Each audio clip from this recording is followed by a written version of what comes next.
Bonjour, on se retrouve aujourd'hui pour aborder cette fois un thème de géométrie, à savoir le théorème de Thalès. J'espère que vous allez bien et que les vidéos précédentes vous ont bien aidé là où vous aviez des difficultés éventuelles. Alors, pour ce théorème, nous allons passer en revue le vocabulaire utilisé et puis l'énoncé du théorème et puis terminer par une mise en application du dit théorème. Allons-y.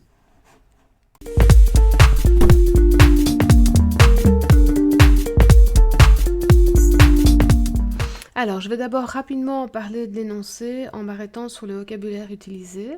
Donc, dans l'énoncé global du théorème de Thalès, donc après avoir vu tous les petits cas particuliers, on vous parle d'un système de droites parallèles ou d'un ensemble de droites parallèles.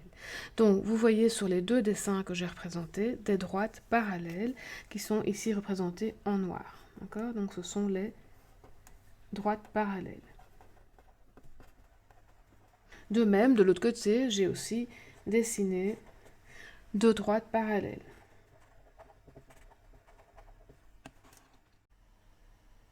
Alors ensuite, on dit dans l'énoncé que ce système de droites parallèles détermine sur deux droites séquentes. Donc on parle maintenant de deux droites séquentes. Elles sont ici en violet rose, donc deux droites séquentes.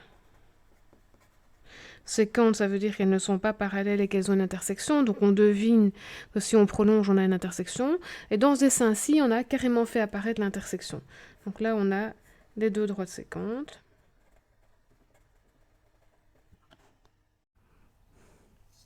Donc reprenons le début du théorème. Un système ou un ensemble de droites parallèles, sont dessinées ici en noir, détermine sur des droites séquentes, qui sont ici en mauve, détermine quoi?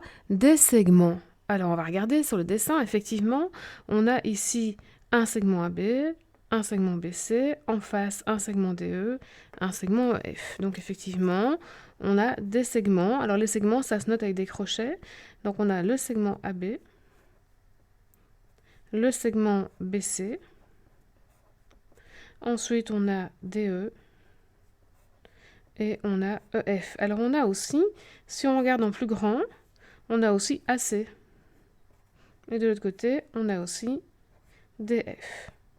Ça, c'est pour ce dessin-là. De ce côté-ci, qu'est-ce qu'on a?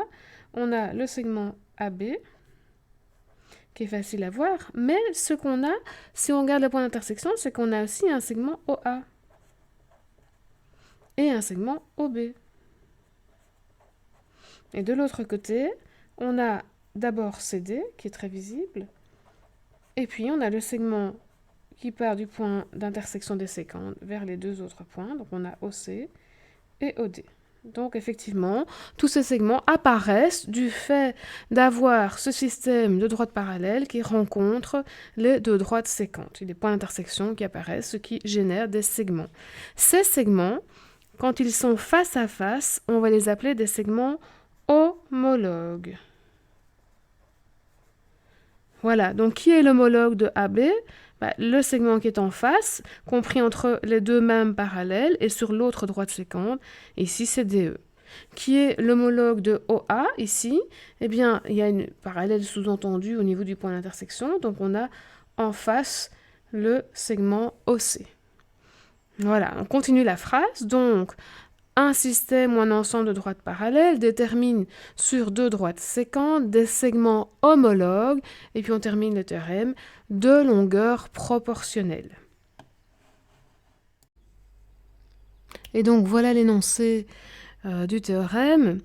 Bon là c'est une histoire de français avec l'accord du collectif ou du nom qui suit.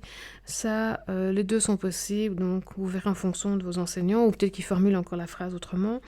Donc moi je suis arrivée au point où les longueurs sont proportionnelles, donc je vais écrire ce qu'on appelle une proportion. Donc je suppose que vous savez ce que c'est une égalité entre des fractions. Et donc j'ai une première proportion qui me dit que si je prends le segment AB qui est sur la première séquence, sa longueur, je note la longueur comme ceci, mais il est possible que vous la notiez avec une barre au-dessus. Alors, sa longueur est proportionnelle à celle du segment homologue, ce qui est en face, donc, qui est le segment DE. Proportionnel, ça veut dire que je peux diviser, j'obtiens donc un rapport, et il sera égal au rapport de l'autre segment qui est ici, BC, divisé par, en face de BC, j'ai EF. Et je peux continuer. Donc j'écris une seconde proportion, mais je la mets dans la même ligne d'égalité. Et je peux aussi parler du grand segment qui est AC et qui a aussi une longueur proportionnelle au segment homologue qui est DF. Voilà. Évidemment que je travaille au numérateur le long d'une même séquente et au dénominateur le long de l'autre séquente. Ok, ça c'est pour le premier schéma. D'accord. Et si je fais l'autre schéma, qu'est-ce que je peux dire? Eh bien, je peux dire que OA est en face de OC, donc a une longueur par rapport à laquelle je peux faire une proportion. Et donc, j'ai ici, par exemple, OB sur OD. Et je peux continuer et écrire une proportion enchaînée avec AB sur CD. Voilà, donc je reprends. Un système de droites parallèles, que ce soit dans ce cas ou dans ce cas, détermine sur deux droites séquentes, que l'on voit le point d'intersection ou pas, des segments homologues, donc on se rappelle face à face, dont les longueurs sont proportionnelles. Donc je peux diviser les longueurs et j'aurai toujours le même résultat, le même rapport. Voilà, j'espère que ça a clarifié pour vous l'énoncé du théorème. Maintenant, je vais prévoir une petite application pour faire une application directe de cet énoncé. Alors, on se retrouve pour cette application directe. Donc, j'ai une situation où je vois effectivement un système de droites parallèles et j'ai ici effectivement deux droites séquentes. C'est confirmé par l'énoncé. Hein. E n'est pas parallèle à F. Elles sont donc séquentes vu qu'on est dans le plan. Et A est parallèle à B qui est parallèle à C, donc on a bien trois droites parallèles. Et on nous a nommé les points d'intersection, A, B, C, D, E, F. On nous a donné des longueurs. Donc ici, on voit que AB a comme longueur 2. Alors, après, j'ai AC, c'est tout ça AC, hein, d'accord? Donc AC, tout ceci, ça vaut 8. Donc ça signifie, je peux en déduire directement que j'ai la distance, si je le souhaite, si j'en ai besoin, la distance BC, qui vaut 8 moins 2. Donc il vaut 6. Alors, qu'est-ce qu'on me donne d'autre? On me donne la distance, ici, DF, qui vaut 12. Alors, comme j'ai mon système de droites parallèles et des deux droites séquentes, je peux appliquer le théorème de Thalès. Donc, je peux dire par le théorème de Thalès, et je peux écrire la proportion que j'en déduis. Qu'est-ce que je déduis comme proportion? Je vais faire, en prenant cette première droite, la droite E, je peux dire que AB divisé par la longueur de son segment homologue qui est DE est égal à, alors qu'est-ce que j'ai d'autre? BC, son segment homologue EF, et est encore égal au rapport entre AC sur DF. Alors, je vais remplacer dans tout ça tout ce que je connais. Donc, je connais AB qui vaut 2. Je ne connais pas DE. Je connais BC puisque je l'ai calculé qui vaut 6. Je ne connais pas EF. Je connais AC. Ah, ici, je vais utiliser barre. Voilà. Je connais AC qui vaut 8. Et en dessous, j'ai DF que je connais qui vaut 12. Et bien voilà. Donc, je connais maintenant la valeur du rapport. Je peux simplifier d'ailleurs 8 et 12. Hein. Ça se simplifie par 4. Donc, j'ai 2, 3. Et donc, je vais travailler d'abord avec une égalité où j'ai DE. Donc, en premier, je peux dire que 2 sur DE est égal à ce que j'ai trouvé 2 tiers. Et par conséquent, je vais bouger les éléments dans ma proportion. Je suppose que vous savez que c'est comme si on prenait un petit escalator, que celui-ci remonte, celui-ci descend, celui-ci remonte.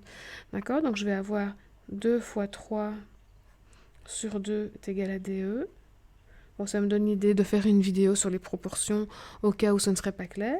Et donc je trouve ici que j'ai finalement 3. Hein. C'était visible. Hein. Donc je peux déduire ici que DE vaut 3. Alors j'ai pas de souci dans les divisions parce que je suppose que toutes les longueurs sont non nulles. Hein, donc j'ai pas de condition d'existence à écrire. Et alors j'ai l'autre proportion qui est 6 sur EF qui est égale à 2 tiers. Et donc même chose, hein, donc ça prend l'escalator, hop, ça monte, ça descend, ça monte.